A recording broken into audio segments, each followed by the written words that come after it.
يقول: كيف نرد على هذه الشبهة عند المجوزين لتهنئة النصارى بالكريسماس؟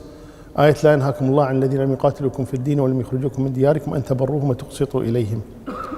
أن التهنئة لا تلتزم الاعتقاد بأن عيسى رب، أن ذلك يكون ترغيبا لهم في الإسلام. ادعى البعض أن ذلك منسوبا لابن تيمية، أننا نأكل من طعامهم نتزوج منهم، فلماذا لا يجوز أن نهنئهم؟ ليس في التحريم نص في القرآن أو السنة.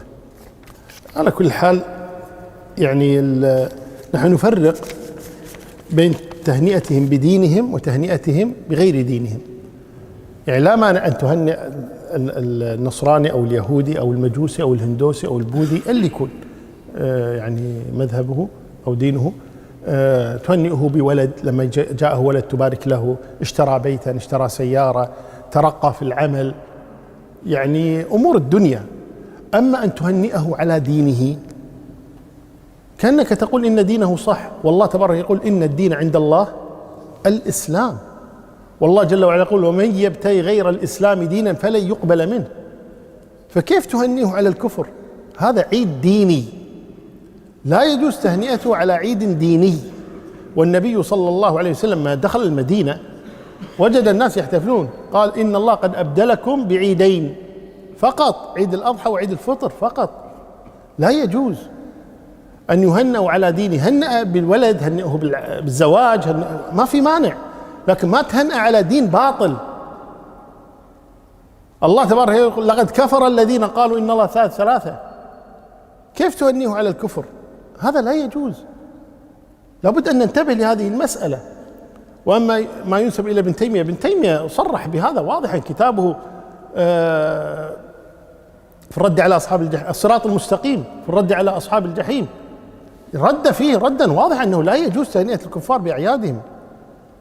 وهذه مسألة شبه متفق عليها بين أهل العلم، أنه لا يجوز تهنئتهم بأعيادهم، لأن أعيادهم أعياد كفرية لا يجوز تهنئتهم بها.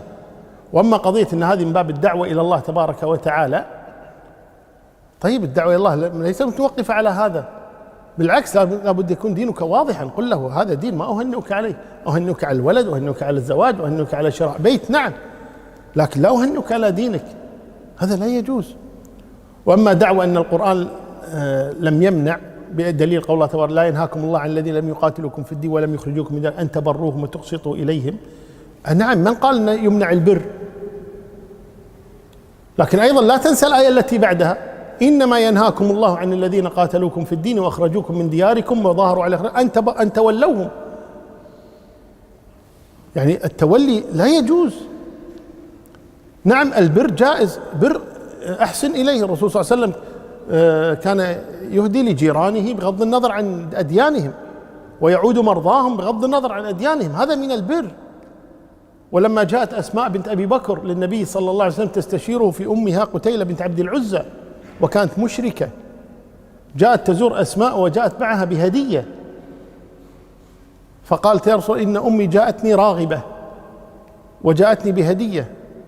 قال: بري أمك، ما عندنا مشكلة في البر، الإسلام دين البر، ما عندنا أي مشكلة معه، لكن لا نهنئهم بدينهم.